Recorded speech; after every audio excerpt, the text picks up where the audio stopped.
Partie 6, application aussi à la trigonométrie. C'est des résolutions d'équations de la forme cosinus x doit être égal à cosinus d'un nombre et sinus x doit être égal au sinus d'un nombre et ce nombre on l'appelle a.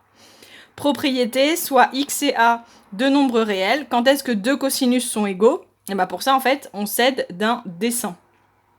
Donc si le cosinus c'est le cosinus de a et que a on le place ici, et ben deux cosinus ils sont égaux si quand on trace, il y a lui, et du coup, il y a, pour avoir le même cosinus, il y a aussi lui. Donc, il y a à la fois le nombre et aussi moins le nombre, plus tous les tours. Donc, quand est-ce que ces deux cosinus ils sont égaux? Eh bien, si le x, c'est déjà le a, ou si le x, c'est moins a. Et ensuite, vous rajoutez tous les tours possibles, plus k fois 2pi, plus k fois 2pi avec k un entier relatif, aussi bien positif du coup que négatif. Donc, c'est a et moins a. Et ça, pareil, ça s'apprend pas par cœur, ça se retrouve avec un dessin. Même principe pour sinus, si je prends mon a, et ben pour qu'ils aient le même sinus, il faut que ce soit a, soit celui qui est en face, lui.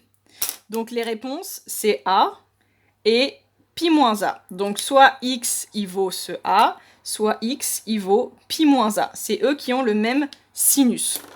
Donc, pour que le sinus x il vale le sinus a, soit on est déjà sur a plus tous les tours possibles, soit on est en pi moins a. C'est deux possibilités. Exemple, résoudre cosinus x égale cosinus pi sur 3. Donc, pi sur 3, on est là, tout en haut. Quand est-ce qu'on a deux cosinus égaux? Bah, il y a celui du haut, si on est égal à lui, ou si on est égal à lui. Et lui, c'est moins pi sur 3. Donc, les solutions, il y en a plein. Elles sont de la forme x égale pi sur 3, quand est-ce que le cosinus d'un x est égal à cosinus de pi sur 3, bah si c'est pi sur 3, plus k fois 2pi, tous les tours. Et les autres solutions, elles sont de la forme moins pi sur 3, en dessous, et on rajoute tous les tours.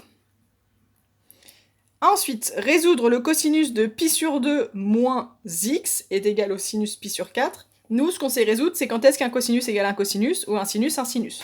Et du coup, cosinus de pi sur 2 moins x, pi sur 2 moins x, c'est un angle associé.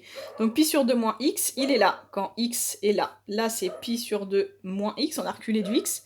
Et je veux savoir son cosinus. Et bien son cosinus, on remarque que c'est le sinus du x.